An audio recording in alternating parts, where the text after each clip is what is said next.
Welcome to the NACESFL pre-conference webinar on November 2nd, 2018. As you see on our first slide, NACESFL's vision is there for everyone to read, and this is what the focus of our work always is. On the next slide, there's a reminder that we are broadcasting today in 6 different time zones. So you notice the color coding across the screen. The map where we originally got this from only had the 4, but we added, of course, our colleagues in Alaska and Hawaii. So keep that in mind. We will try to refrain from saying good morning or good afternoon because it may or may not be that in everyone's time zone. But we do have quite a crew on board, and we may have some others joining us as we go forward. So we are broadcasting today in 6 time zones. On the next screen is some basic information about our webinar and some of our points of order. As you know, this broadcast is being recorded and will be posted on the NACESFL YouTube channel approximately 1 week from today. All the materials you see us use, the agenda, the slides, the handouts, anything else, and a link to the YouTube channel will be in the members only section of the NACESFL website, which is linked directly from the NACESFL Weebly site under meeting materials and webinars on the link you see there. Everyone except the current presenter is muted to reduce background noise on the recording. You would be surprised how sensitive some of our microphones are. All right, on the next slide is our basic information about our go-to. So you've already found your go-to control panel, I'm sure, if you raised your hand. Please take a look. When your go-to control panel minimizes, you only see the grab tab, which is that little piece of it on the side that starts with the little orange button with the white arrow. If you're ever looking for it, look for that piece and click on it and it will automatically open up again. Or you may see it in the tray of your computer as a little daisy symbol. Your actual control panel may look a little bit different depending on which browser you're using and what type of computer or device. But in general, there's audio controls as you see there. Almost everyone comes in on mic and speakers or computer audio, and then you can control it from there if you are unmuted. If you're ever struggling with the audio, one thing you can do is go from mic and speakers or computer audio to phone call or telephone, and then switch back to your computer audio, and that will sometimes fix those problems and correct things with the hardware you're using to hear. Also on the control panel is the questions pane. Please put any tech issues or questions for presenters in that questions box. We are monitoring that on the backside, and so we will look for anything to come up that needs to be shared in the broadcast. In addition, because we want to try to have some interactivity and get comments and ideas as the presentations go on today, we do have a back channel. Some of you may remember us in previous broadcasts using Today's Meet, if you were in any of those. However, Today's Meet went out of business this last summer, so we are using one called Back Channel, and this is where we have an ongoing discussion and comments. So no questions there. The questions go in the questions pane or questions box, but any ongoing discussions or comments are on that back channel. And we're going to get to that in a moment, and I will go ahead and put that information in to our panel so that you can get it directly. On your control panel, you do have a space where you can go to get links and so forth. And I'm sending the back channel link right now. So if you want to click on that, it will open it up in a browser for you so that you can see that, and we are going to do some activities with that as well. So that is your space to discuss and comment. Back channel is a relatively new tool to all of us since Today's Meet was so recently disbanded. But it does have all the features of Today's Meet as well as some other nice features that we didn't have before. So for example, you can see the list of names on the side, and there's a little bit more functionality in general with our back channel, including the ability to download the transcript afterwards. Also after this webinar, you will receive an email receipt of 2 contact hours in case you need that for continuing education units for licensure renewal, again, if you need that.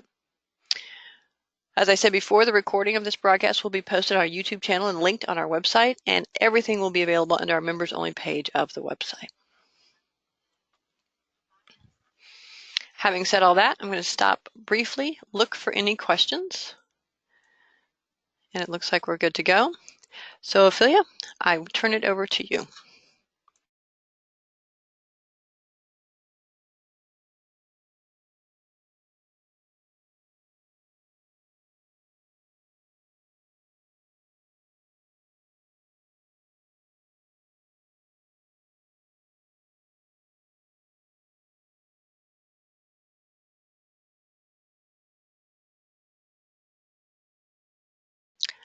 Ophelia, please make sure you are unmuted. We cannot hear anything on the broadcast at this moment. There we go. So thank you to all for joining us. On behalf of the Necessful Board, I would like to warmly welcome you to the 2018 pre-conference webinar. We actually have 35 members registered to participate today, and I see that they're slowly trickling in. We truly thank you for making it a priority to join us today. I especially want to acknowledge and extend a very special welcome to our many new members who have also made the effort to join us today. Our Necessful map has been lighting up quite brightly lately, as we have recently welcomed quite a few new members.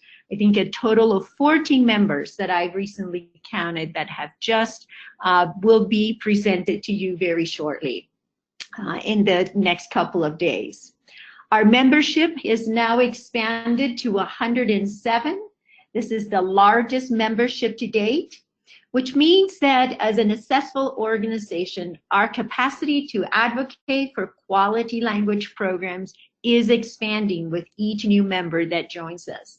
And so is the breadth and the depth of our organization through the repertoire of talents, experience, and expertise that each of these new members brings to us in Necessful. We thank you for joining, and we thank you for making us bigger and better. I will also like to take this opportunity to thank Anne-Marie Gunter, our immediate past president, and Lisa Harris, our president-elect, for providing the behind-the-scenes support, technical support, to today's webinar.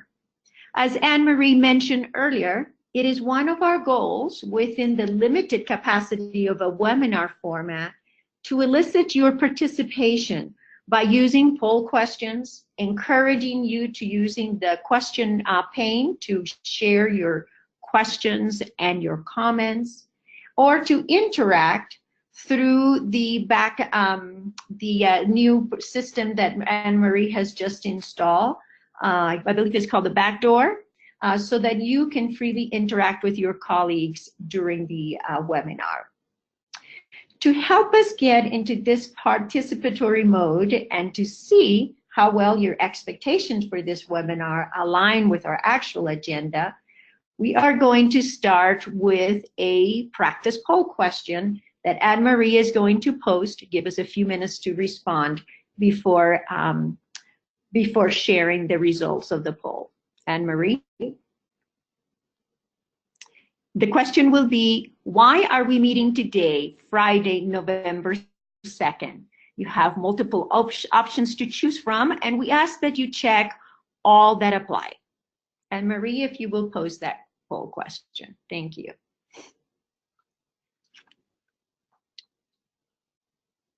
For those of you new to GoToWebinar, you just need to click on your answers on the screen, and that the system will enter your response.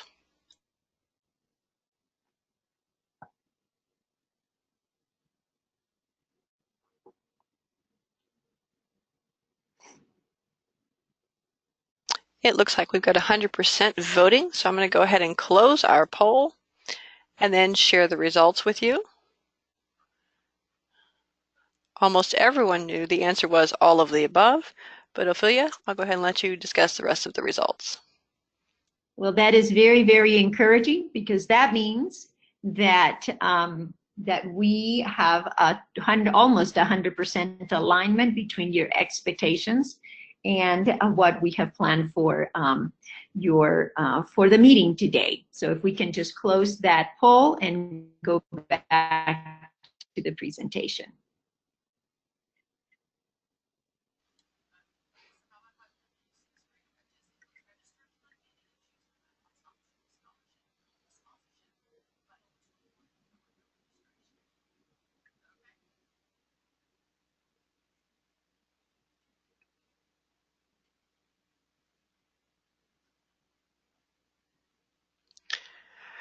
Ophelia, I think if you just click on the slide and hit present again, like as you did at the beginning, it should show that. Yeah, it's not doing that, so. I wonder if this is the correct version because I noticed that these slides are not the most current. Would you double check that I will do that.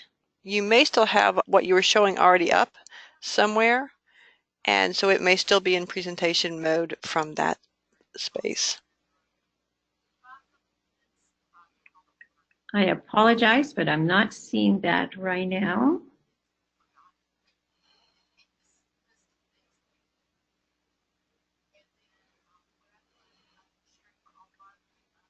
Here we go. Okay, here we are. Ready? Okay. Let me move forward to. Okay, so as you can see, our agenda today is going to consist of two parts. One is to address the old business, which will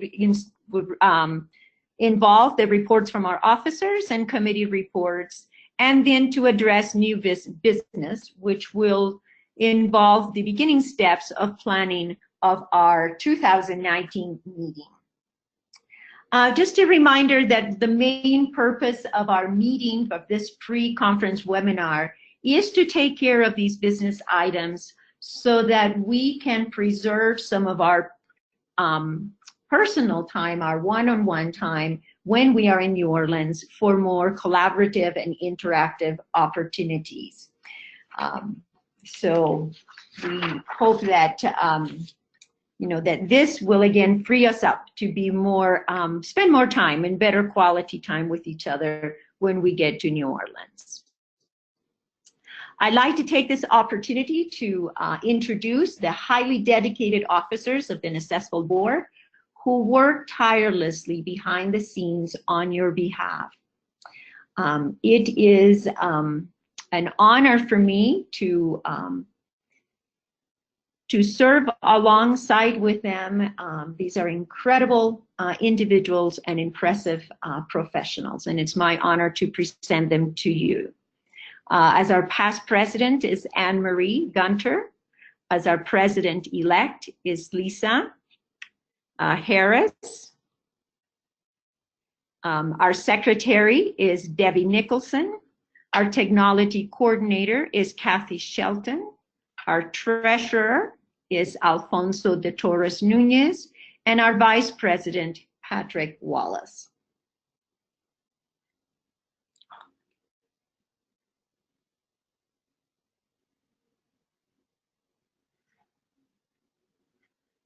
I apologize, I'm having some difficulties here.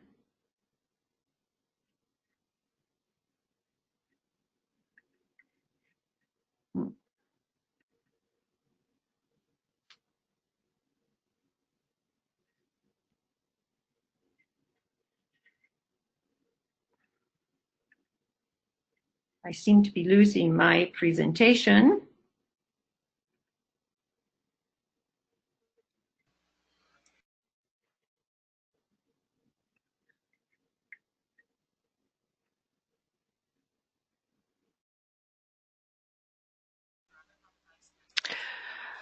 If need be, we can switch to me as presenter. Maybe you're just having trouble with Google today.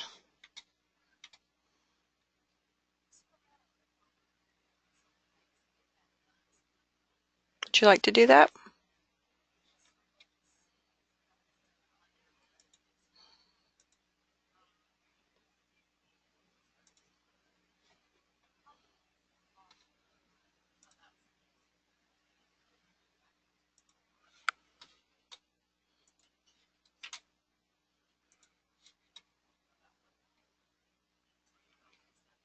Okay, there we go. We'll switch back. And you can go ahead, Ophelia.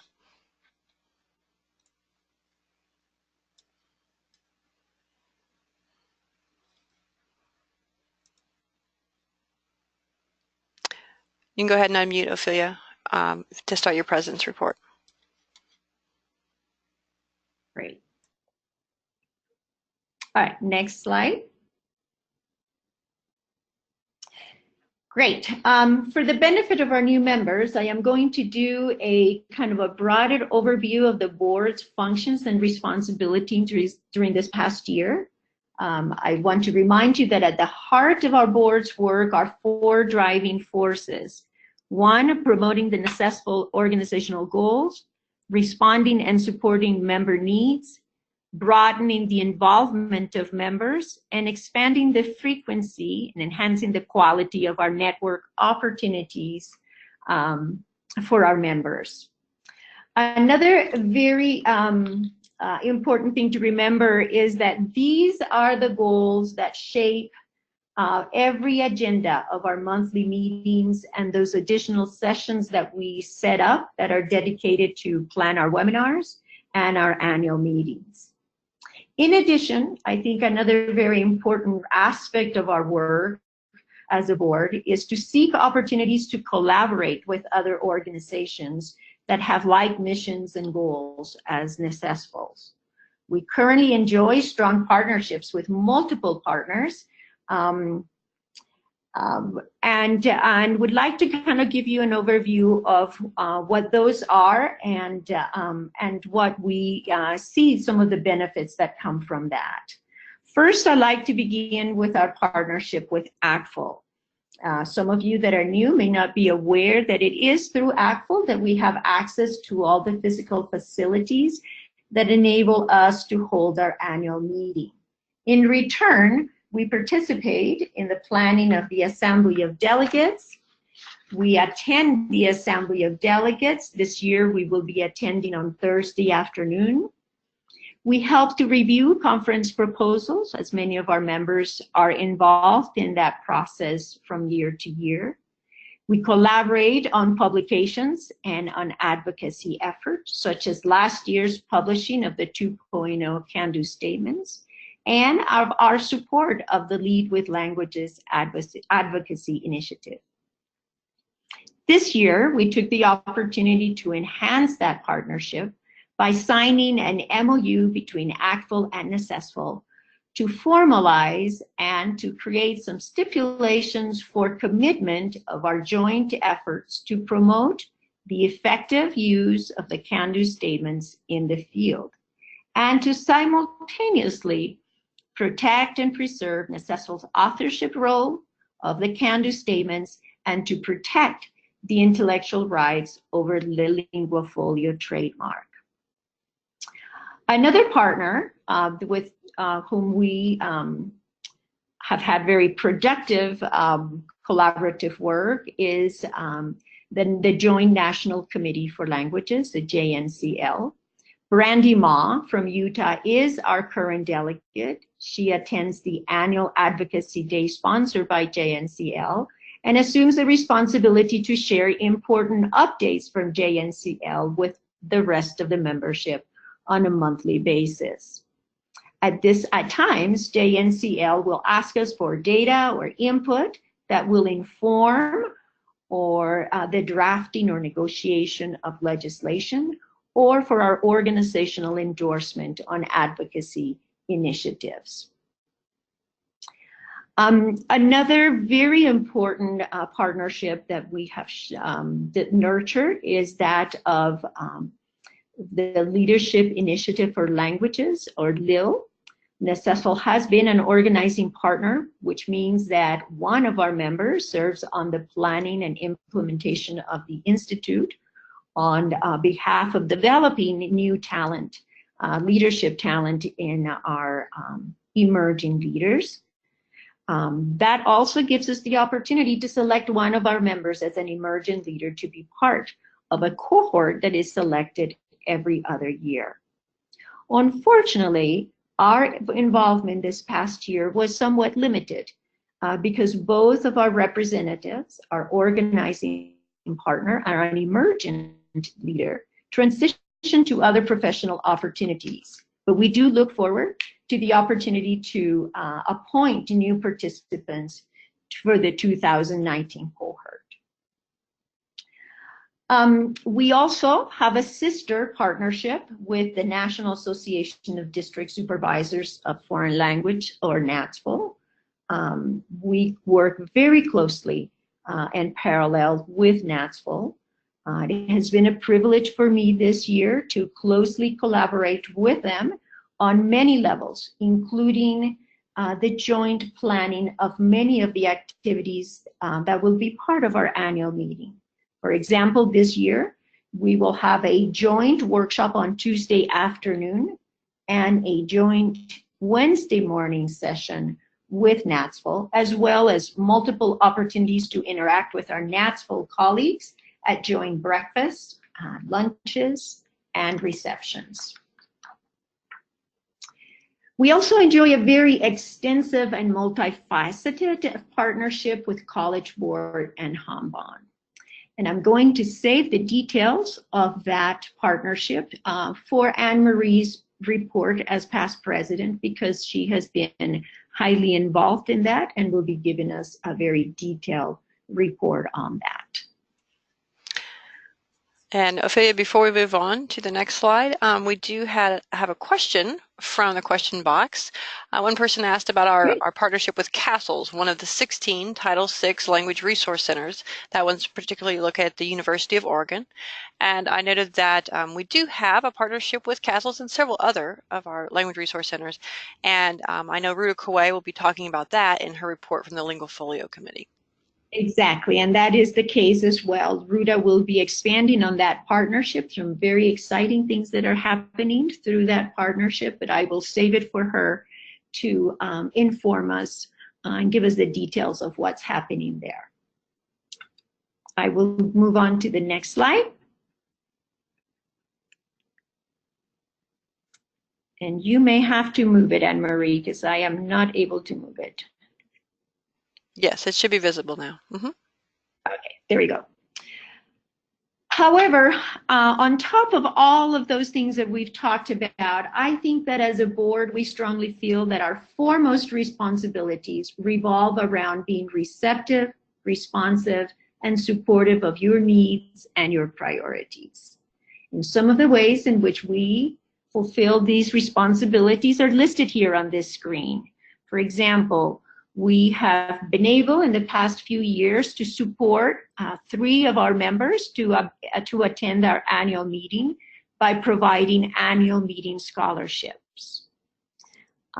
We take every opportunity to showcase the exceptional work that our members continually do by taking opportunities to nominate our members for recognition well-deserved, or to respond to requests for support for nominations. We have been highly involved in processing and supporting new memberships, and that delights us. We are also, I think, very responsible in using your feedback from the annual survey to help us to better respond to your needs in planning the annual meeting and other professional opportunities. And we hope that you begin to see the correlation between the feedback that you give us and some of the decisions that are made as these planning efforts go on. We also maintain the forums and the listserv to enhance the communication and the sharing of resources and practices among our members. We seek opportunities to strengthen the organization by capitalizing on your expertise through your involvement in leadership across the organization. I know that this year we've talked a lot about as task forces have been put together and committees have had new projects to ask our chairs to be mindful of reaching out to some of our newer members, since we have a growing cohort of new members, so that they can quickly get embedded into the functions of the organization.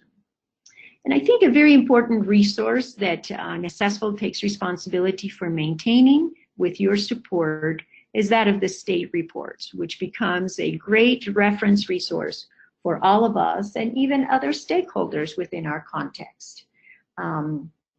So those are some of the ways in which we can we feel that we are responding and supporting your needs.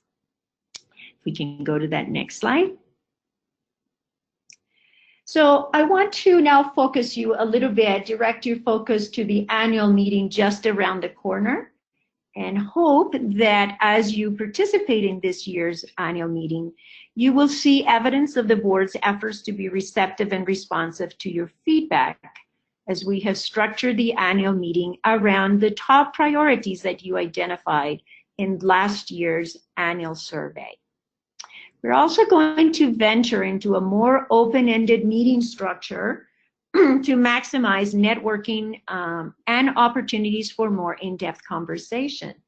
And I have to tell you, this is truly uncharted territory for me.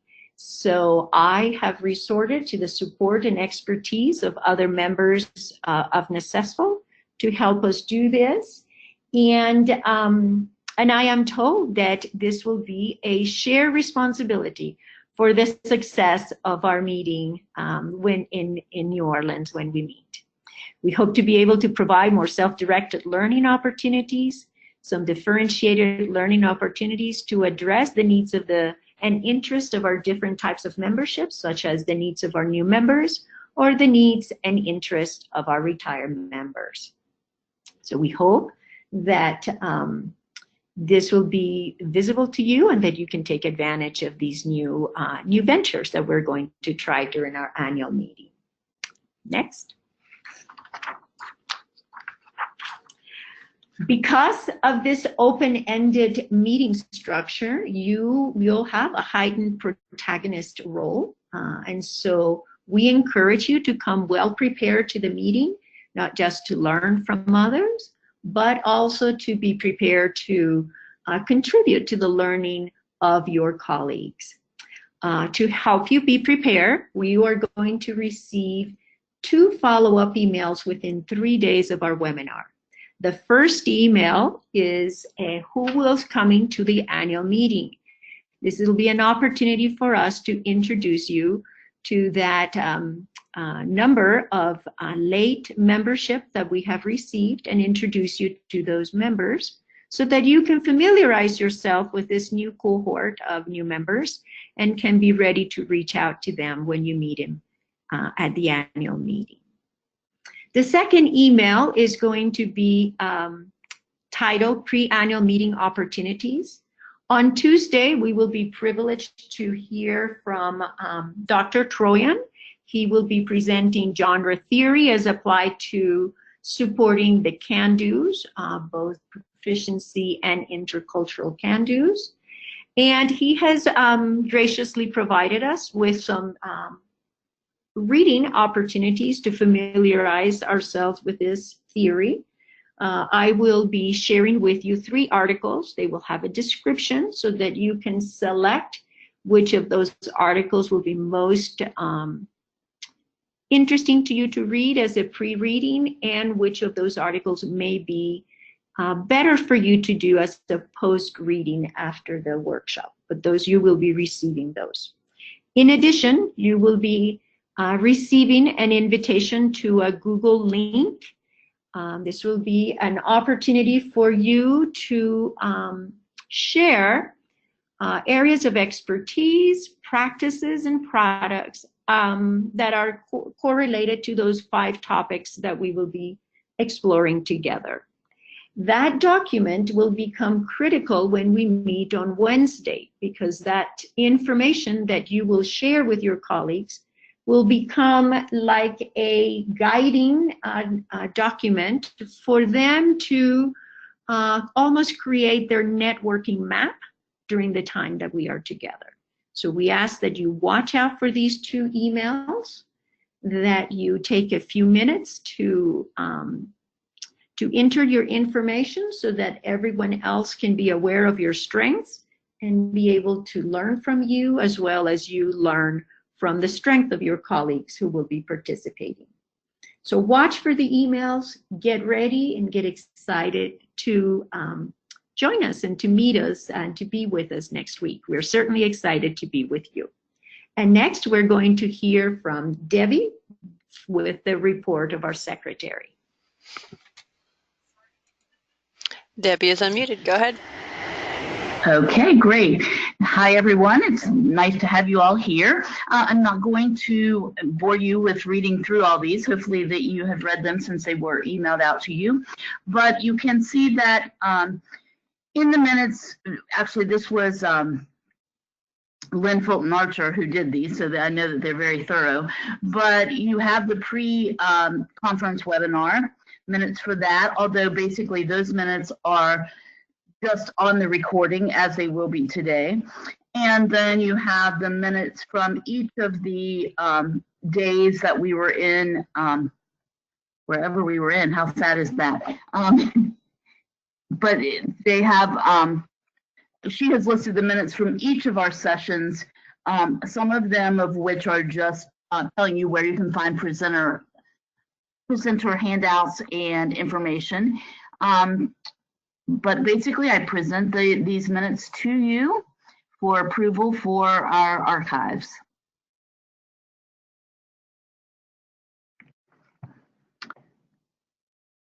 And in case anyone needs it, the minutes is actually one of the things in the handouts box if you want to pull those up real quickly if you don't have them on hand from your email.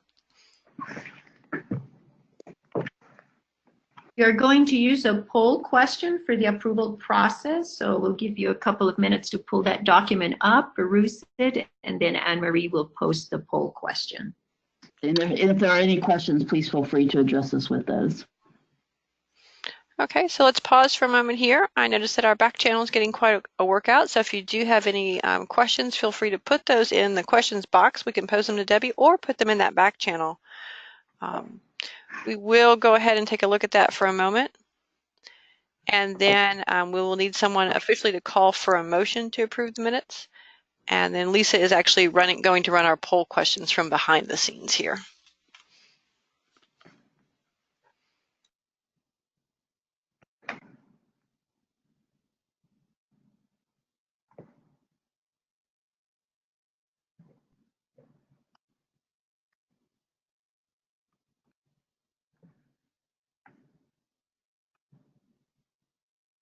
I'm not seeing any questions for the minutes.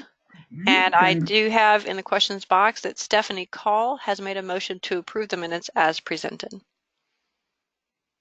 Do we have a second on that?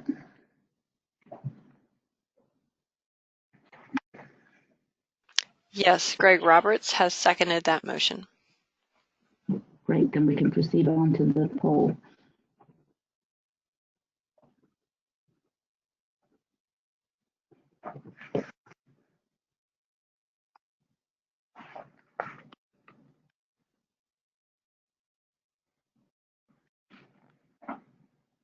So I believe that the poll question is up. If you would please vote whether or not you approve of the minutes or if you abstain from those.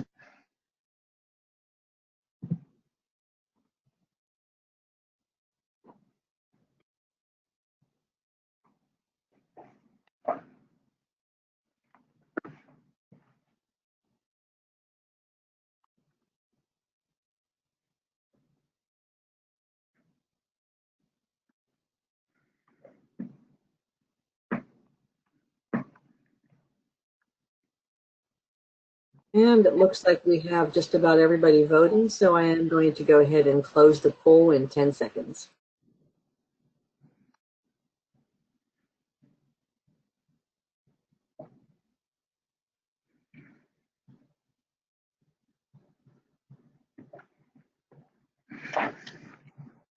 And that poll has been posted, and it looks like we had 83% yes, and the remainder abstaining.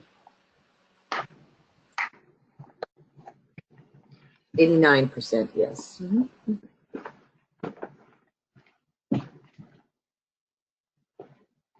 Great, thank you all.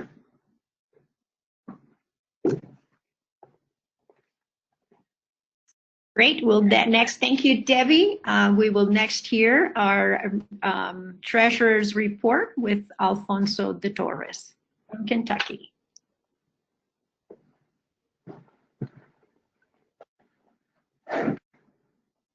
Hi, greetings everybody. So thank you for being here today. Please, Ophelia, if you can just go ahead and pull the treasurer's report.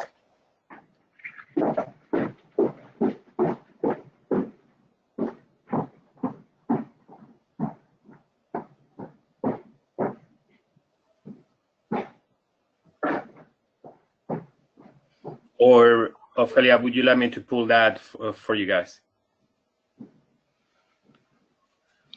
One moment, please.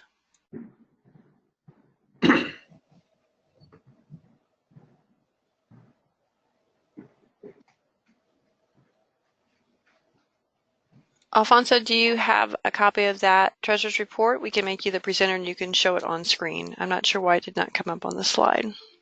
Yes, I have.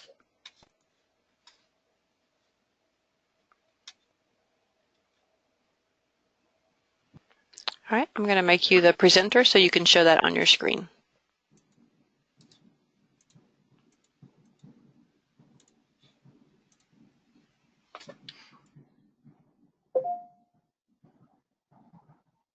All right. Okay. So there it is. So as you guys can see over there, the treasurer's report. We are back on the way to October the 1st of 2017. As of September the 30th of 2017, we have in our bank account a total of $112,000 with $893 with 13 cents.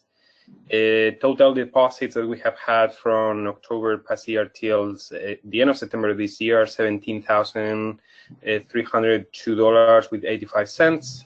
Total expenditures, $19,792 with 79 cents. And you can see in there how it's broken down in regard to checking account balance, the 38,907 with 53 cents, the money market account balance, where we are right now as of September the 30th, $75,255 with 66 cents. Our total current assets as of September the 30th is $114,163 with 19 cents. And restricted funds, a grant, deferred income, it's totals for an amount of $4,760. Our balance operating funds as of September the 30th, $109,403 with 19 cents, and our ending net assets and net income profit for IRS reporting for this last fiscal year is $2,489 with 94 cents. As you can see below, I'm going to scroll slowly. You can see the expenses, the category and the expenditure explanation. You can see the annual meeting from past year in regard to the member gifts for annual meeting, the annual meeting supplies, the annual meeting facility and meal expenses, which is shared with NASFL, the annual meeting on Tuesday dinner, the board expense in travel, and also to the JNCL, the project and committee expense on Lingua Folio, as well as the Chinese guest teacher contract, the professional fees for the maintenance of the website, as well as the tax and accountant services, contributions to JNCL Advocacy Days, the sponsorship, as well as the Lead with Languages, the PayPal fees, the bank fees, and then different dues and subscriptions such as Go to Citrix, which is our go-to meeting account that we share with NASFL, the organizational membership to ACFL, the organizational membership to JNCL, our fee for Wild Apricot, which is the membership system that we use. We have also incurring retirement gifts, annual meeting member scholarships, and the State Supervisor of the Year Award, and then miscellaneous expense, which is the filing of our our filing of the annual incorporation fee, which is filing in Kentucky. So as you can see, the total over here is the total of operating funds, checks, debits, disbursed for fiscal year 2017 and 18. Any questions so far on this part of the Treasurer's report?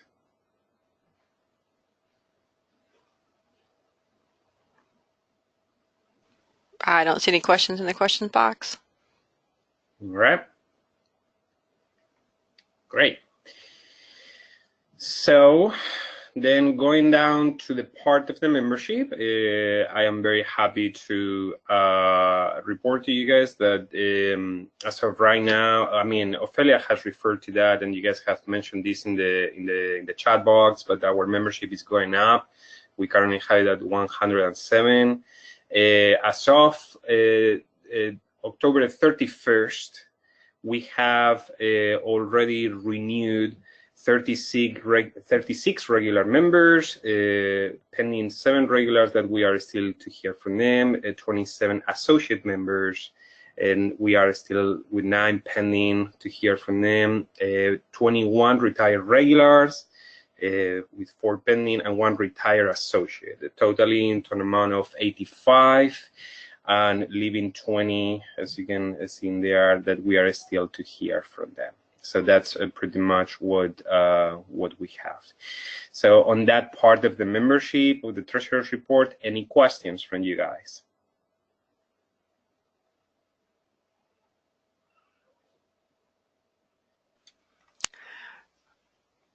We have a question, but it is not on the Treasurer's report, other than it says approximately how many NADSville members are there?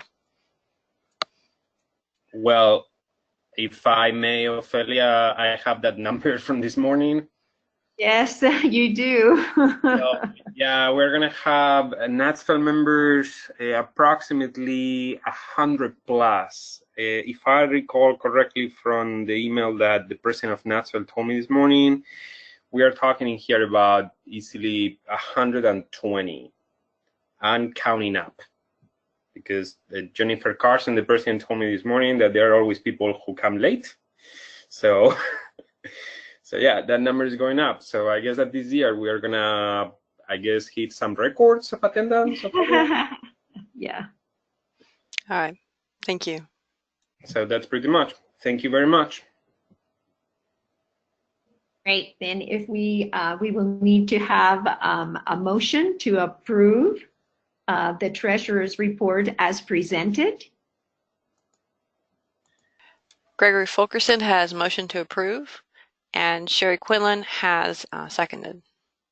Great. If we could have the poll question then. Thank you, Lisa. Let's take a moment to respond.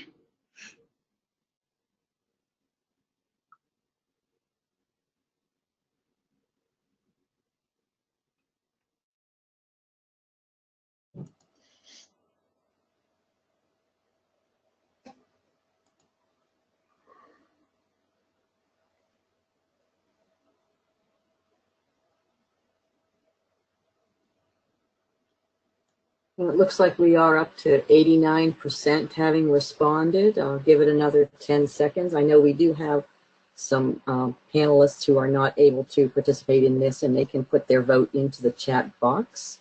And I'll close this in about 5 more seconds.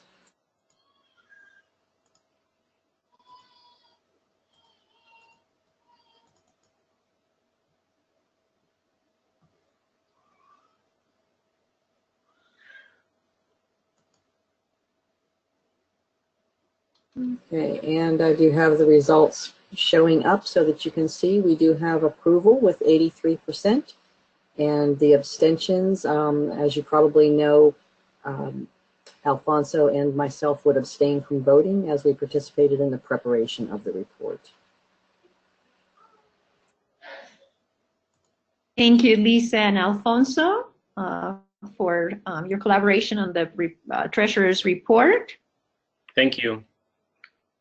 And with that, we're going to move on to our report for the technology coordinator, Kathy Shelton. Hi, everybody. If someone could run the slides for me.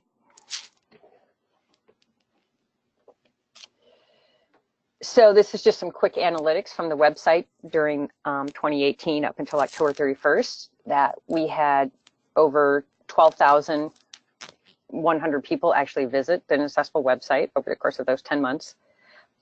Unique visitors, which means people who did not click more than once, was 8,600. So 8,600 people gave us the 12,100 clicks onto the site. A total of 32,400 page views, which is pretty good. Most people spent about 3 minutes on the site and visited about 2.7 pages.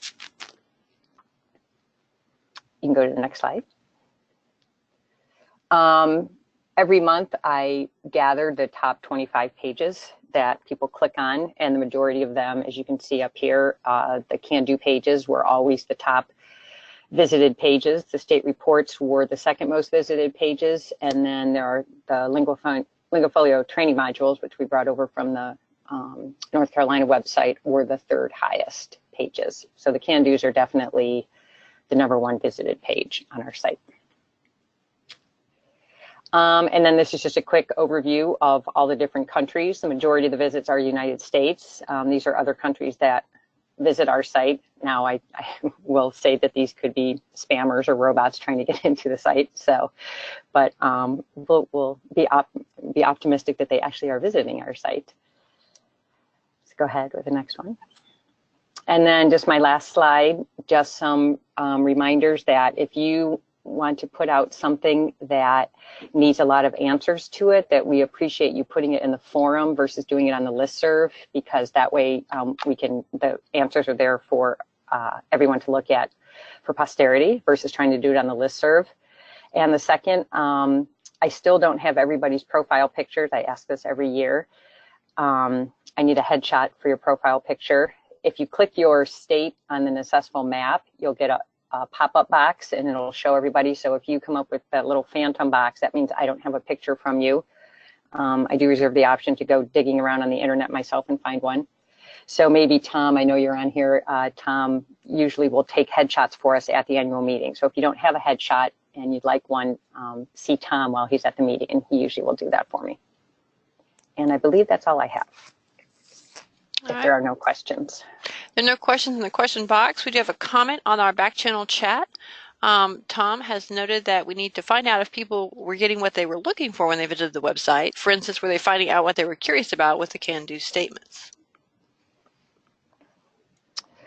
Yeah, I'm not sure how we would access that information to find out if they got what they were looking for.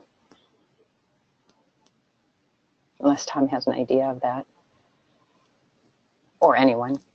Okay, it's a good question. Thank you, Kathy. Kathy does an amazing job for us as our technology coordinator, and we thank her for that. Next, we're going to go to Lisa's report as the president-elect. Lisa. This will indeed be a very brief report. So on the slide coming up, you will be able to see that each year we have a call for proposals for Lead with Nacessful sessions. We have 2 in the actual meeting that are actually titled as Lead with Nacessful, and you can see the information about those 2 sessions listed. A number of others have submitted proposals to present that were not titled as Lead with Nacessful. There are 14 more that I was able to find in the program or from those of you who submitted the names to me. They are listed on our Nacessful website if you would like to see the complete list of sessions being offered by Nacessful members.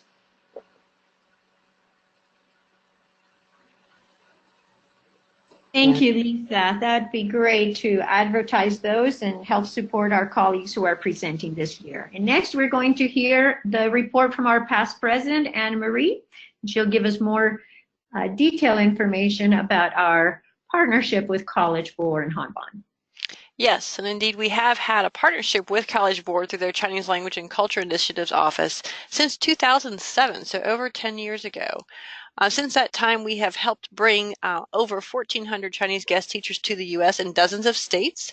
What you see on the right-hand side of the screen and in the handouts box is the latest information about that for this current school year, 2018-19. And it shows how many teachers we have currently, which is 150. how many institutions are hosting them, and across 19 states and 1 U.S. territory. So I thought that might be an interesting bit of information to share with everyone, and then we can dig a little bit deeper into our partnership with College Board and what's involved with that. Specifically for the Chinese Guest Teacher Initiative in 2018, we started the year by reviewing host institution applications. So these are the districts and schools that apply to have a Chinese guest teacher come to them. The reviewing is done online, and you can see that there were a lot of folks from NSSFL involved, starting with Cristina Ladas in Arizona, Lynn Fulton in Delaware, Alfonso de Torres in Kentucky, Michelle Broad in Louisiana, myself, Ken Chi from New York, Ryan Wirtz from Ohio, Desta Dawson from Oklahoma, Stacy Lyon from Utah, Lisa Harris from Virginia, and Debbie Nicholson from West Virginia. In addition, we also sent a team of NSSFL members to interview teacher candidates in China at East China Normal University. We had 5 NSSFL members, and they were each paired with someone from the College Board to conduct the interviews. And so that was Lily Lynn from Delaware, myself, Stacy Lyon and Ophelia Wade from Utah, and Debbie Nicholson from West Virginia. That was in Shanghai in late February through early March, as you see on the screen. We also, as NSSFL members, provide professional development, or PD, and feedback to our Chinese guest teachers who are coming to us. We have 2 teacher webinars, and that's in the Teaching in America series. For this year, 2018, those were broadcast on May 2nd and May 8th. We do have to be careful about the time difference between the US and China, which is 12 hours usually. We also had 1 host institution webinar on May 4th, and it was repeated on June 6th. So we tried to get everyone, teachers and hosts, ready to receive Chinese guest teachers. Notice that we had 4 presenters for webinars: myself, Ryan Wirtz in Ohio, Carolyn Schubach in Utah, and Debbie Nicholson in West Virginia. Once the webinars are done, the teachers are asked to do a follow-up assignment, homework, if you will, and then we have a NSSFL feedback team that provides that feedback to them. And Debbie Nicholson led up that effort this year, again from West Virginia. She was joined by David Nance in Arkansas, Cristina Ladas in Arizona, myself, Brandy Ma in Utah, and Lisa Harris in Virginia.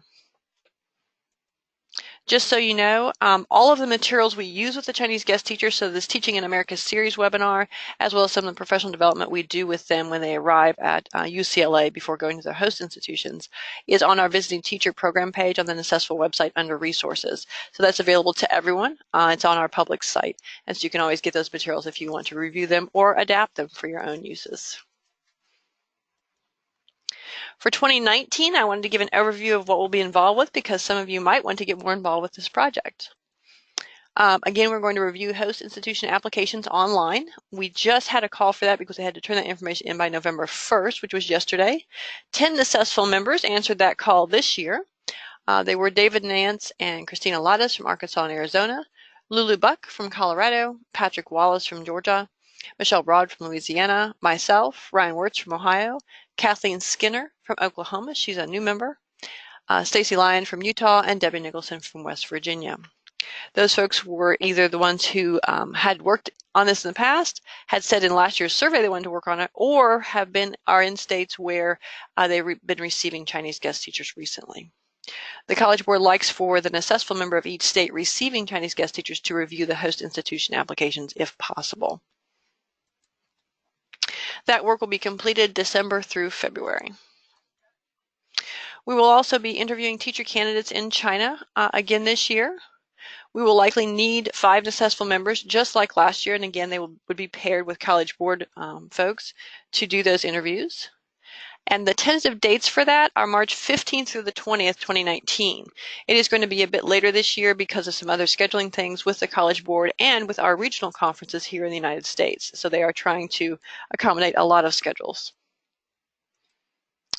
And once again, we will provide professional development feedback to Chinese guest teachers. We'll need probably 2 to 4 NSSFL presenters and 5 or more NSSFL members to give feedback online. If that's something you're interested in, please look for announcements and even surveys to capture who's interested and who would like to volunteer for those kinds of tasks. Again, we will be planning 2 teacher webinars and 1 host institution webinar, just like last year.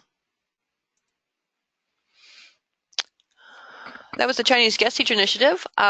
As your past president, I'm also charged with successful professional development, or PD, our own professional needs. And so I wanted to share with you what we had done this year that had been successful. We began our Successful Cafes this year. Those were quarterly informal sessions, so not a prepared webinar or anything like that, but in fact, sort of chat sessions, if you will, where we got to use our GoToWebinar software in a different way. We kept notes on the Google Doc you see noted there on the bit.ly link, the Successful Cafe Notes, and you can always click there and get to that. It's also available in our Successful Members section on the website. So we started out with one on our Successful State Reports in January. We had one on hosting international teachers in April, and that was Ryan Wirtz, who was our host from Ohio. In June, Ted Zaro from Massachusetts hosted a Successful Cafe on the Seal of Biliteracy. And in August, right at the end of August, Christina Ladas from Arizona hosted one on legislative and policy wins. These were very popular. We would usually have anywhere from 15 to 30 people participating. And then, of course, with the notes, anyone can go back in and add to those or see what was shared and then get that information as they need to. We also have seasonal professional development webinars for members. In the spring, on February 23rd, our featured guest for that webinar was Bill Rivers from JNCL on legislative policy. And in the fall, it was on September 27th with Jackie Van Houten talking with us about intercultural competence and the new can-do statements that cover those. All of the materials from the webinars and Successful Cafes are also available in the members-only space on the Successful website, and you see there how the webinars look. You can just click on that, and it takes you over to our Weebly site where those are housed, and then under the member dashboard, you can get to the Successful Cafe link, as well as the forum. And our forum is something we've had for a while, and we've been working on ways to make that a little more interactive and useful for everyone. That concludes my report. Thank you, Anne-Marie. I appreciate all those details and that great partnership with College Board and Hanbon and the work that you have done to support our members' needs through our PD opportunities this year. I think those have been very successful. Next, we're going to hear a report from our new Vice President, Patrick Wallace. Hello, everyone. This is Patrick, serving as the Program Specialist for World Languages with the Georgia Department of Education. It was a great pleasure this year to join this board in the work that they're doing and with these individuals. It was truly a great learning experience for me and a great opportunity. So as your Vice President, my primary duties centered around our interactions with our vendors, and if you could rotate the slide for me. So these vendors we work with, along with my NATSFL counterpart, Debbie Callahan-Dingle, and we've been working together with these sponsors probably over the past 8 months or so as we get the logos and ads together and we coordinate with them the different events that they are sponsoring and sponsoring throughout the NATSFL conference.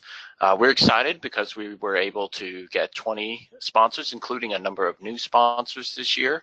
And altogether, we raised a little over $22,000 from those sponsorships in support of the conference. And of course, that is also doesn't include the amount that they are spending as well, hosting or sponsoring breakfast or lunches and receptions and whatnot. So really a good thing where we can see on here that EMC will be sponsoring our luncheon, College Board sponsoring our Assembly of Delegates luncheon, EF Tours, Avant, and Mandarin Matrix. Avant will have a president's reception on Thursday night, which all NATSFL members are invited to, and Mandarin Matrix as well, and that one will be on Wednesday night. You may have received an email from me, which I may have hopefully not confused you, but to be clear, Mandarin Matrix is on Wednesday night, Avant is on Thursday night, and Tuesday night is our annual NATSFL dinner. So the next slide, I think, will sort of go about that. So our Tuesday networking dinner, this is something else we've been working to get in place, finding a place that's within easy walking distance from the conference, as well as a place that has sort of the flavor of New Orleans. And so we've decided on Mulate's restaurant, and I believe our very own past president, Anne-Marie, had really a hard duty going there to taste the bread pudding, from which she reports back that it's pretty awesome. And we're excited to be there too. They do accommodate if you have a seafood allergy or if you're in need of a vegetarian dish. Those are certainly accommodated by the restaurant. We would ask that you just let us know ahead of time. That that is the case, and we can certainly make arrangements for all of that. But it is, I think, a great place for us to go. They have a number of different things on their menu, and this is in part sponsored by thisislanguage.com. So This is Language and our good friend George, who is helping us out there. And then I think finally, yeah, just some more information here on the networking activities. Again, just to put it in chronologically for you so you don't get confused, Tuesday night networking, Necessful networking dinner at Mulates, and Mandarin Matrix is Wednesday night, and then and they're also at Mulates, believe it or not. That was not planned. We planned ours well in advance of theirs, but that's one indication that that restaurant is a very good restaurant. So that's going to be there on Wednesday night, and then Avant will host the President's Reception on Thursday. So plenty of things for you to do in the evenings, some good food and good times. We hope to see you at all of those. But definitely we are very appreciative of our sponsors and really, really excited that we were able to expand their sponsorship this year and help to make this conference even better. So again, I want to say what a great pleasure it was to work with my fellow board members, and to many of you with whom I have communicated in my short, brief time here on the board. I appreciate your thoughts as well, and I always tell people I'm only an email or phone call away if you need anything. So I think that's it from me. Thank you, Patrick, and really kudos to you and to Debbie for the tremendous fundraising efforts this year. It's made a big difference, and I think we'll be the beneficiaries of your efforts in just a few days. With that, we are going to go we're going to be moving to our standing and ad hoc committees. But before we do that, I just want to take a pause here for a moment. We've shared a lot of information and just want to take a minute here to have you reflect on what you've heard and see if you have any questions, comments, suggestions that you'd like to offer at this point on what you have heard before we move on to the committee reports.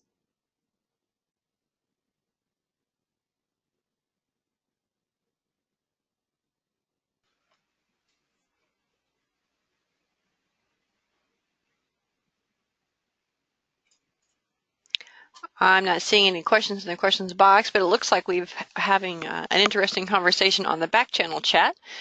So if you go and take a look there, Patrick, there's some congratulations on all the sponsorships and things and how difficult a job that could be sometimes, as well as some feedback on some of the other reports. Very good. Great. Then go ahead. We have someone who did just think of a question. Stephanie Call wants to know, will there be group transport from the hotel to Mulates? I think Patrick can answer that, but it's my understanding that it is within walking distance of our hotel. Yeah, that's right. When we picked out the restaurant, it's within just a few blocks from the hotel, so it's no problem, I don't think, to walk there. But if anybody has any special difficulties, we can work things out with that. I think there's ample transportation opportunities from the conference center itself. But yes, we specifically chose that location because it is within easy walking distance of the conference itself. Great. Thank you. All right, let's move on to our standing and ad hoc committee reports. If we could move to that slide, maybe the next slide. Today we will be hearing from our bylaws committee, from our LinguaFolio committee, and Ruda will again highlight that partnership that we have with CASEL as she presents the work of the LinguaFolio committee, the Professional Resources committee, and our State Supervisor of the Year committee. So with that, let's move on to our bylaws committee. Thanks, Ophelia. This is Ryan Wirtz at the Ohio Department of Education, and I have the pleasure of serving all of you as the chair of your bylaws committee. And I would be remiss if I did not give a shout out to all of the wonderful and successful members who work with me on that committee to ensure that your bylaws are in good shape. And those members, as you can see displayed on the screen right now, are David Greer from New Jersey, Christina Lattis from Arizona, David Nance from Arkansas, Sherry Quinlan, formerly of the New Jersey Department of Education, Don Rittershawn, formerly of the Maine Department of Education. And I'd just like to make sure that everyone is aware that our bylaws are available to you. If you visit the NASESFL website, they are in the About section on the website. When you click on that About tab at the top of the NASESFL webpage, you will see a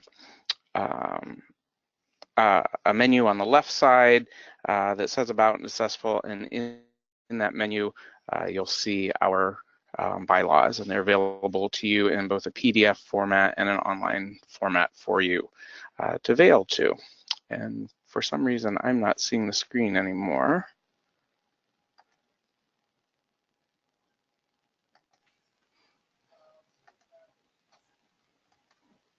It may just have minimized. Okay, did you find it? Yeah, it minimized. I'm like, where did we go? All right, on to the next slide, please. All right. There are currently a set of revisions that are before the membership. Our bylaws require us to put them out for a 30-day inspection period, if you will.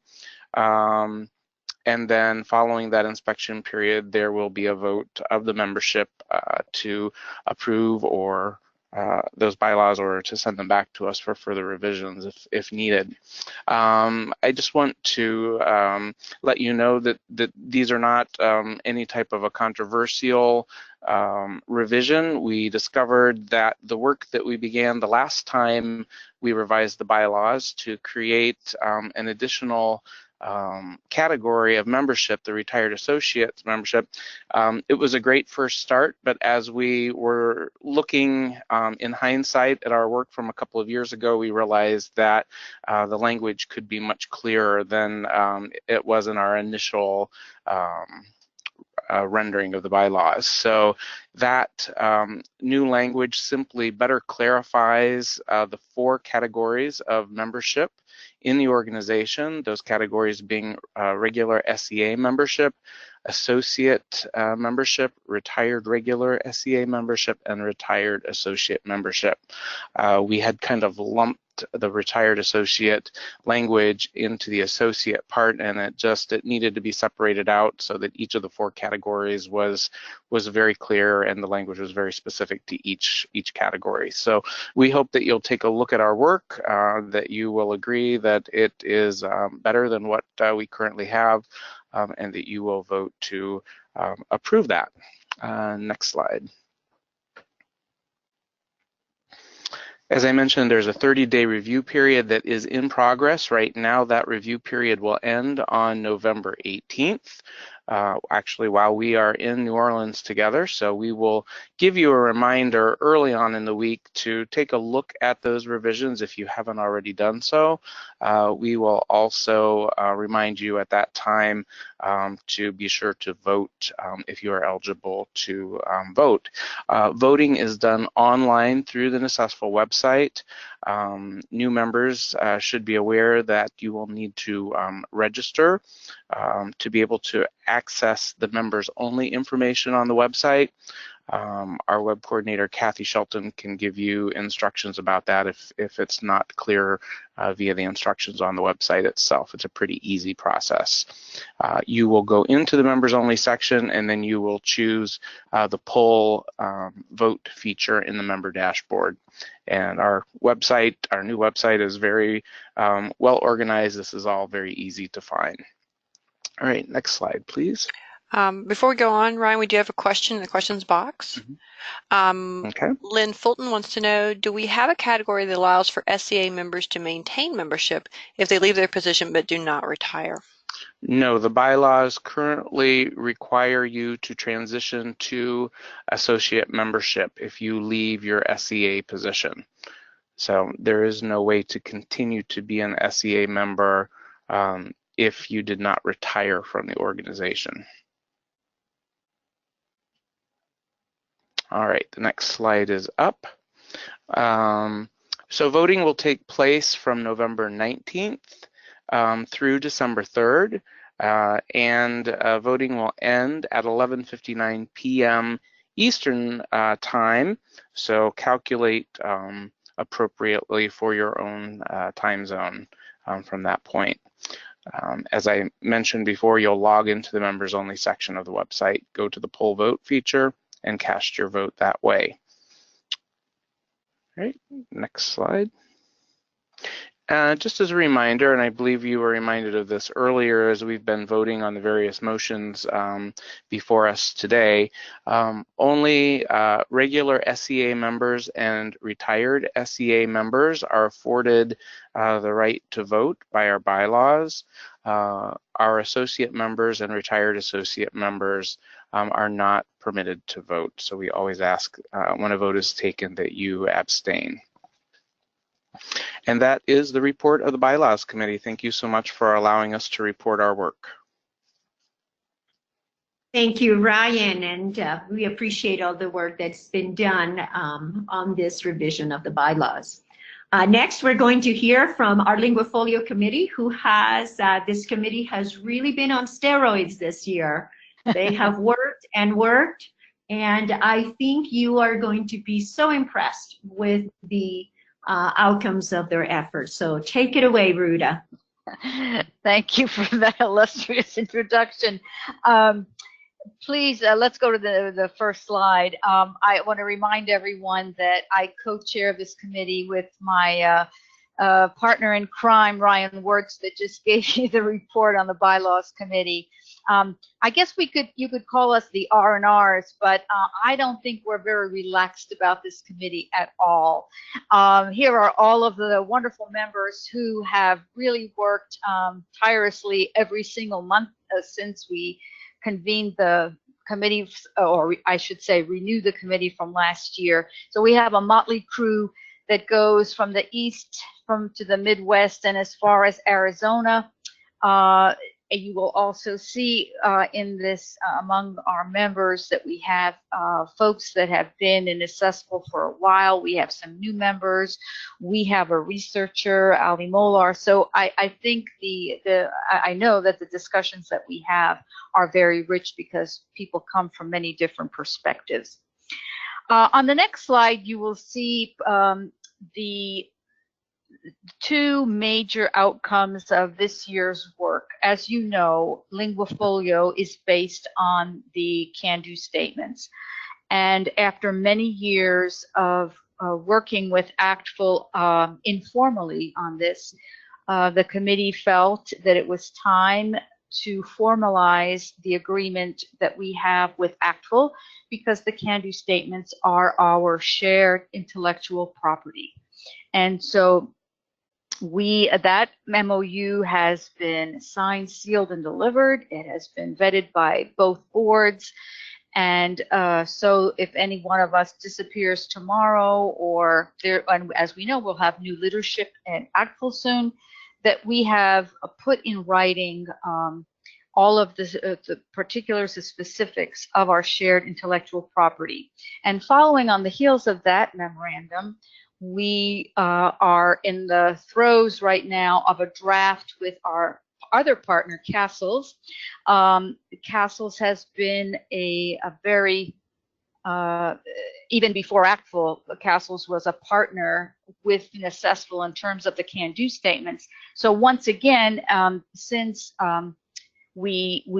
Castles uses the can-do statements, we both Castles and the Linguafolio Committee felt very strongly that we need to, again, formalize what is it that we do, and especially now when we're on the cusp of making changes, that we clearly define our roles so that we continue to have a clear understanding of what they are, and to strengthen the collaboration, which has been very, very strong for both of these organizations. On the next slide is just a short summary of what we have done since we kind of got our mission together. We have had in previous webinar updates, I'm sure most of you know that we're looking at a new version of Linguafolio, and I will say that we have faithfully met once a month for 90 minutes to 2 hours through webinars, hashing out what options we might have. And we started out by doing a survey of current Linguafolio users so that we would have an idea of how better to meet their needs. And so after all of this data gathering and looking at the data and even looking at different currents in Europe where we got Linguafolio from, we were able to start sifting out and sketching out a framework. And this is what we would like to present to you at the annual meeting, because we feel very strongly that we would like everyone in all of the membership to take a look at what we have and to weigh in, to give us further guidance. And we will be luckily, thankfully, the board has given us a chunk of time to do that at the annual meeting, and so we will be we look very much forward to your feedback so that we can put the final touches. So everything that you see on the slide has been accomplished. Now you see that at the bottom I put February national rollout. That may be a tad premature. It may still happen, but I feel that knowing my successful colleagues so well, I feel that the input that we'll have at the annual meeting may be cause us to spend a little more time on that. But certainly, I think by the springtime, we'll have a clear idea of what this Linguafolio 2.0 will look like. And so, if we look at the final slide. The next slide. So at the annual meeting, you're going to hear several things. You're going to hear, what happened in Europe, and we'll talk briefly about the survey and how it influenced us to create the framework for what we have now. Now, the framework is not 100% flushed out, but it's, as I said, we have a very clear framework. And we will unveil that at the annual meeting. So the countdown is just 12 days away. So I hope you can hang on to your hats, and we will tell all in New Orleans. Thank you very much. Ruta, you leave us thinking that this countdown is better than Christmas countdown. It should be for all of us. So thank you so much for all that amazing work that you and your committee have done. Thank you so much. We look forward to hearing. Next, we are going to be hearing from the Professional Resource Committee with Ursula. Go ahead, Ursula. Take it away. At this time, I do not see Ursula online. She may be having technology problems. So, Ophelia, why don't you go ahead and share for this committee? Great. I will be happy to do that if we can go to the next one. So the Technology Committee would love to plead with you to submit your great work for other colleagues to use. The success of what they have structured and prepared really has to partner with you being a participant. So please, please, please submit so that they can build that repository for everyone's benefit. If we go to the next slide, we'll share what they have tried to do. Here are some topics of submissions that they are looking to build on: public and private funding, K-12 standards and proficiency-based program design, assessment, pathway to college and careers, educator preparation and effectiveness, student talent markers and recognition, dual credit, seal of biliteracy, etc., policy advocacy, and community engagement. So these are areas that we probably don't have enough, and certainly think that there is plenty out there within our organization that could be shared. So please take note of the link, and let's get behind the work of our Professional Resource Committee and start submitting what we have in these areas. Thank you. And with that, we are going to go to the State Supervisor of the Year. One of the highlights upcoming in our upcoming meeting is who shall it be this year? Helga. Hello, everyone. Yes, that is, I think, one of the highlights of our annual meeting. And once again, it was a true honor to be your State Supervisor of the Year for 2017. But moving on, the work keeps going. And so many thanks to the members of our committee, Michelle Broad, Julie Sykes, and Ryan Wirtz. They did actually take a look at the current process and help to provide some clarifying points in the communication about this award. And so many thanks to them. That took a couple of times to get that back and forth, and the communication went out beautifully. And I will say that it was a nail biter this year, and with that, then the anticipation, I'm looking forward to sharing with you who our 2018 awardee will be, and that will be announced during the luncheon on Wednesday, November 14th in NOLA. Looking forward to seeing everyone then.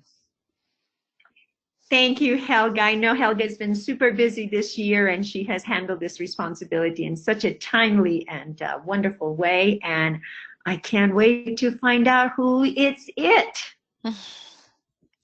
Thank you. So, thank you so much. That concludes our committee reports at this time. Again, we want to pause, give you an opportunity to share comments, suggestions, questions based on what you have heard.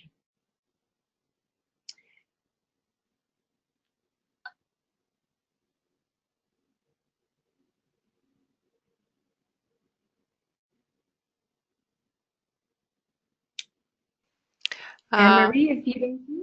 Yeah, right now I don't see any questions in the question box. I do see on our back channel chat that folks have been asking about the agenda and so forth for our meeting in New Orleans, and for more details about the location. So several people have been providing details about that, as well as the information that you will be sharing with us soon, some details about our agenda. Great. I will get to that in just a moment.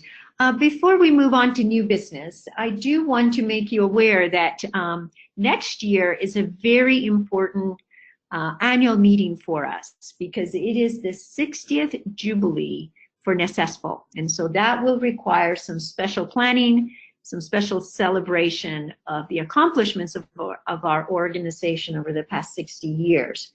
With that may come opportunities for a planning ad hoc committee to help us make this next year annual meeting particularly memorable.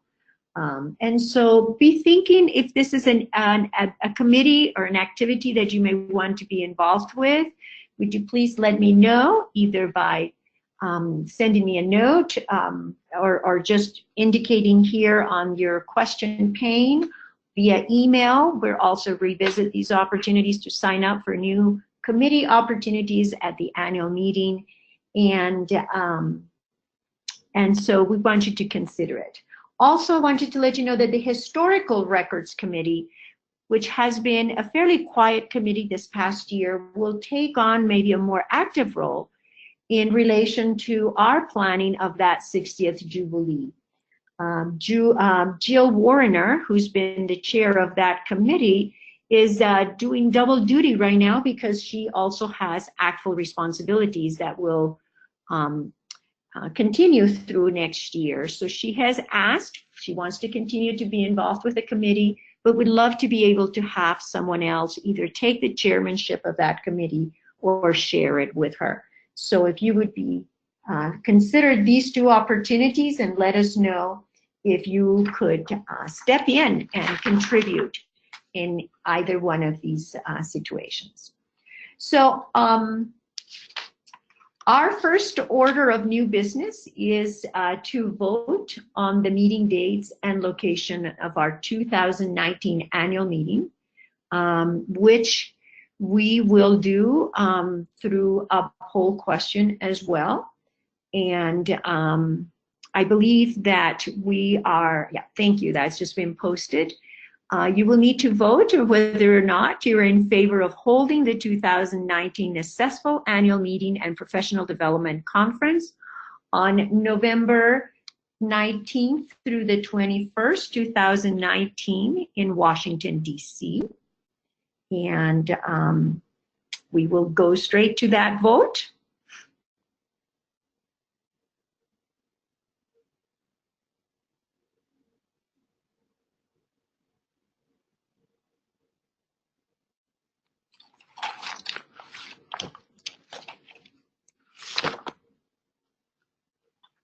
Ophelia, just a point of clarification, because this is not a motion vote, are the associate members eligible to vote on this? Good question. I'm so glad we have Ryan in the audience. Ryan, what is the technical response to that question? Well, that's actually a very, very good question. I don't believe the bylaw speaks to this particular issue. Generally speaking, in all matters up for decision by the organization, voting is limited to the regular members. So I'm assuming that this would not be an exception to that rule. Maybe something else for the committee to do. We might have to take a look at that. It's good that we meet and learn as we go, huh? Absolutely. Well, Thank you. with that being said, it looks like then everybody has voted, and so I am going to go ahead and close the poll. Great, thank you.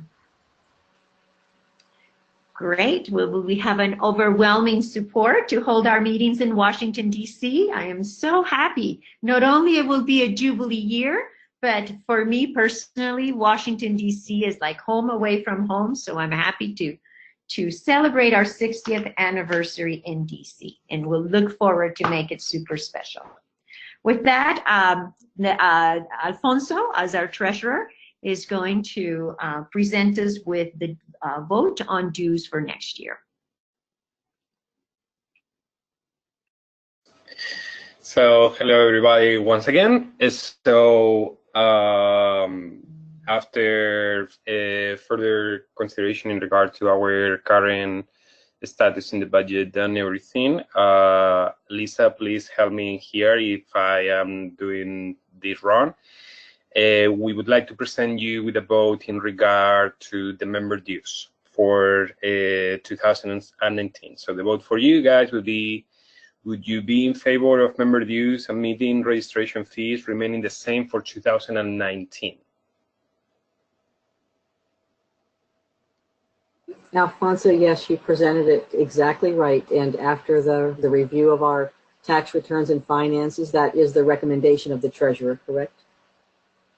Yep.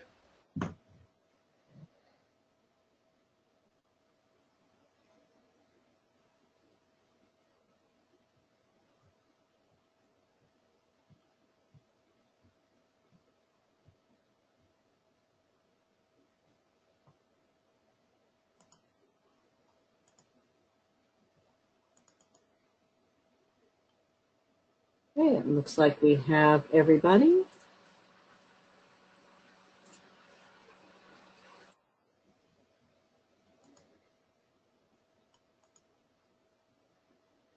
All right. Well, we will proceed as voted. Great. We will hold inflation down for just a little bit here. Thank you, everybody. Thank you, Alfonso. And then with that, Lisa, we'll turn it over to you to take us into planning for next year. Okay, and this is just a reminder that during the course of our annual meeting, or sometimes towards the very end of it, ACTFL will open the proposal for the next year in Washington, D.C. And we do hope that we will see many Necessful members submit sessions. And if you'll click the next slide, going on there, you will see that it will be held November 22nd to the 24th in Washington, D.C. And as Ophelia said, this is our Jubilee Necessful meeting, and we hope that you will, many of you will submit sessions. I did just want to give a reminder that please include the title Lead with Necessful in your proposal so that you will show up under our sessions when we collect that information to share with our Necessful members. And when the website is open, it is not on there yet, but when it is open, you will see right on the website under the 2019 conference a link to click on.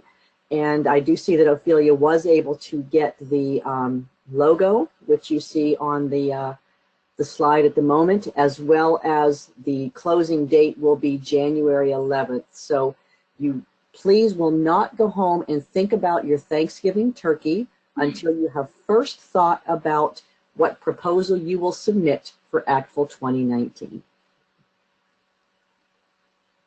Lisa, I have to confess that I took a little artist liberty with this logo because they sent me such minimal, they just sent me just a little logo and the date. So I don't know if this is exactly how the conference logo is going to look, but it will be similar, but the information is there. So that's what we needed. Thank you, Lisa. And with that, Anne-Marie has some exciting news about our Necessful booth this year. Well, once again, we will have a Necessful booth during the ACTFL convention. We're Necessful booth number 1847. So if you've already gotten the ACTFL app for this year, you should be able to find us via our booth number or our name. And this year we have thought long and hard about how to set it up so that we could use the booth not only to share what we do as Necessful, but maybe to use it to our benefit as well. We've had a number of folks comment that we need to do more mentoring, as well as more just discussion and networking. And so we have decided to change up what the Necessful booth is for us as Necessful members and consider it a mentor hangout opportunity. So you see here, you might get the opportunity, for example, to talk to a past president like Ryan Wirtz that's pictured there on the slide. He often sits in the booth, or others who come by and volunteer. So we've got Lulu Buck from Colorado, Ursula Lenz from Minnesota, and Alfonso de Torres Nunez from Kentucky pictured there as well. You see the schedule for the ACTFL convention from Friday through Sunday, November 16th to 18th. And what we have decided to do is to have a survey sign up, not only for the Necessful booth, but more importantly, for when you're available and want to be at the Necessful booth where you can talk to other Necessful members, maybe in a mentoring situation where you're being mentored, or maybe you're mentoring someone on a particular topic or conversation. We also want to check in with you about if you want to talk to someone from your region of the country or maybe a totally different region. Also keep in mind that the Necessful booth is conveniently located right next to the NADSful booth, and so that gives us plenty of opportunities as well to connect with our colleagues in NADSful who come from many of our states and across the country and are part of what we do with things like, for example, the Seal of Biliteracy, advocacy, and different types of topics we'd be tackling in our states with our teachers. So that is coming to you soon, but we wanted to share with you that we're trying to change that up so that we can make the Necessful booth a networking opportunity for all of us. What a terrific idea. I love it. That's what we're all about when we're there. Thank you, Anne-Marie. All right, before we wrap up for today, I do want to take this opportunity to especially thank all of you that have agreed to have been a panelist today, and also all of you that have joined us to be part of this webinar. We're together, I think it's what completes our work. It's those of us serving in specific roles and those of you that are being providing us with the feedback so we can continue to serve you better. We do have a few logistical reminders and then questions that you may have about the details of our upcoming meeting. I'd be happy to respond to those. If we can go to the next slide.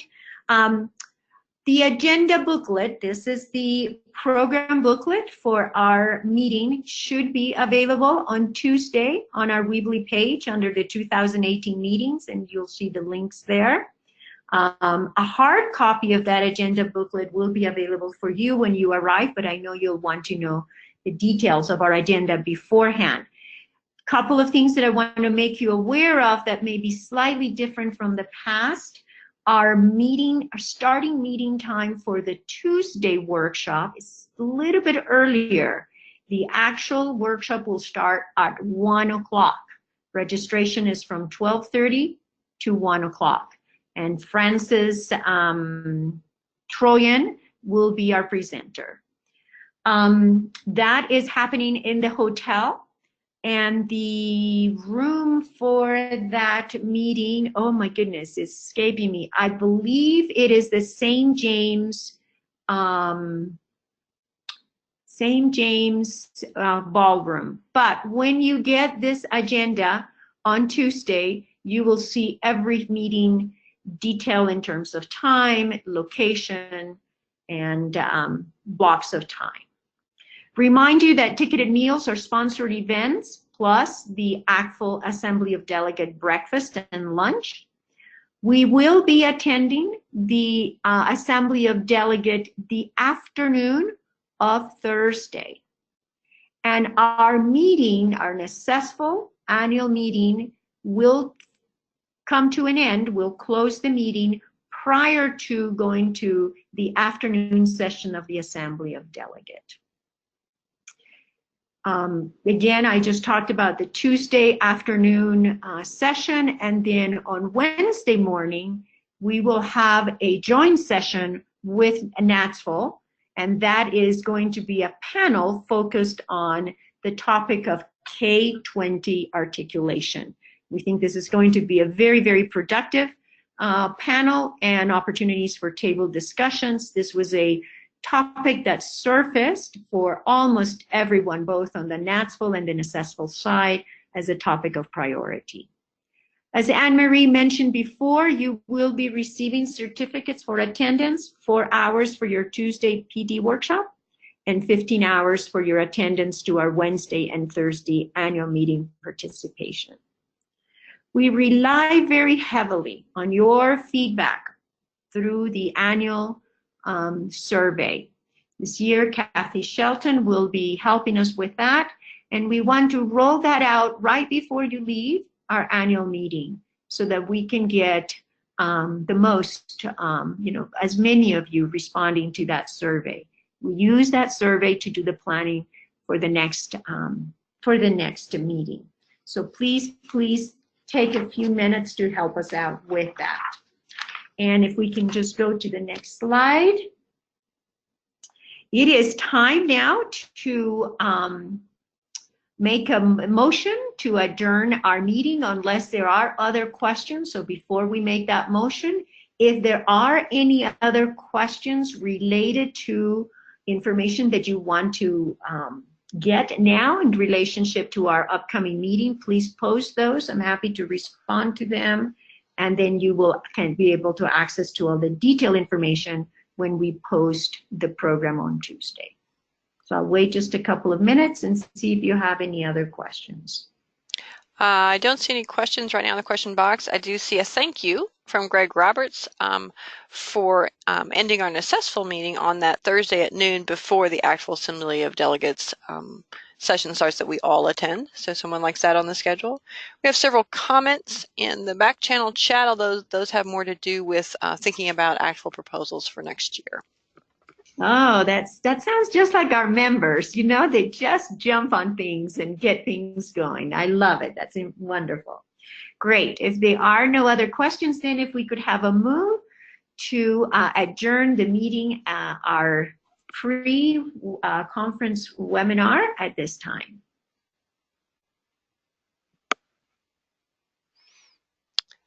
I'm looking to the question box. Right now we have folks thanking us for this broadcast. They said this is very rich and informative. See you all in New Orleans. That's from Shuhan Wang. So I'm seeing some comments like that. Would anyone like to move to adjourn? We do need to get to New Orleans, and we have to adjourn this meeting to do so. Ruta Kwe has moved to adjourn, and Greg Roberts has seconded. Great. With that, if we could go to the poll question, that would be great.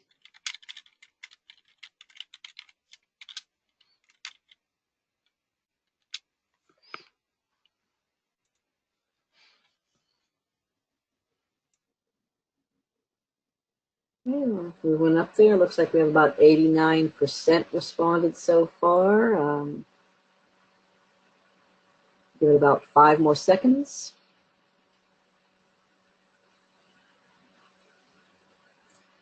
Okay, and our results. Wow. Well, great. I think there's an overwhelming majority that favors adjourning this meeting. So with that, we formally adjourn our pre-conference, the 2018 pre-conference webinar. And until we meet again, dear friends, may the good winds guide your path to New Orleans. We'll see you there soon. Thank you to all, and be safe, and we'll see you in just a few days.